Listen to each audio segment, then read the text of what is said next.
ఇక పార్టీ మారిన GHMC mayor Gadwal విజయలక్ష్మిపై BRS అవిశ్వాస తీర్మానం పెట్టే యోచనలో ఉన్నట్లు తెలుస్తోంది. ఈ మేరకు మాజీ మంత్రి తలసాని శ్రీనివాస్ యాదవ్ నివాసంలో హైదరాబాద్ కు చెందిన బీఆర్ఎస్ ఎమ్మెల్యేలు భేటీ అయ్యారు. ఈ సమావేశంలో మేయర్పై అవిశ్వాస తీర్మానం, ఇతర కీలక అంశాలపై చర్చించినట్లు తలసాని శ్రీనివాస్ యాదవ్ వెల్లడించారు. అలాగే రాబోయే రోజుల్లో బీఆర్ఎస్ తీసుకోవాల్సిన నిర్ణయాలపై కూడా చర్చించామన్నారు.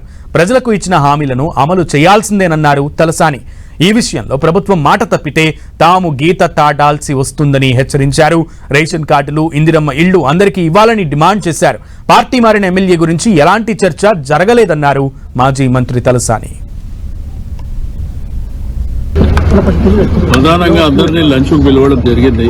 లంచ్ లో సరే అన్ని విషయాలు జరిగినటువంటి పండుగలు కావచ్చు, ప్రజల అంశాలు కావచ్చు, లేకపోతే హైదరాబాదు రాష్ట్రము అన్ని విషయాలు కూడా చర్చించుకోవడం జరిగింది. బట్ మీటింగ్ పర్పస్ మాత్రం లంచ్ పిలిచి చాలా అంశాలు మాట్లాడినాం. ఇందిరమ్మ ఇండ్లు ఇస్తామని చెప్పారు, రేషన్ కార్డులు ఇస్తామన్నారు, ప్రజల ఫీలింగ్ ఏమున్నది, అప్లికేషన్లు ఎన్ని వచ్చాయి, అవన్నీ రకరకాల అంశాల విషయంలో మాట్లాడడం జరిగింది. డెఫినెట్గా చూస్తాం. ఇప్పుడు గవర్నమెంట్ మంచి కార్యక్రమాలు చేసినప్పుడు డెఫినెట్గా సపోర్ట్ చేస్తాం. బట్ ప్రజలకు ఇచ్చినటువంటి వాగ్దానాలు కావచ్చు, వాళ్ళకి ఇచ్చిన హామీల విషయంలో వాళ్ళు గీత దాటితే మేము కూడా గీత దాటవలసినటువంటి అవసరం ఉంటుంది. కాబట్టి అన్ని అంశాలు కూడా చర్చ జరిగినాయి.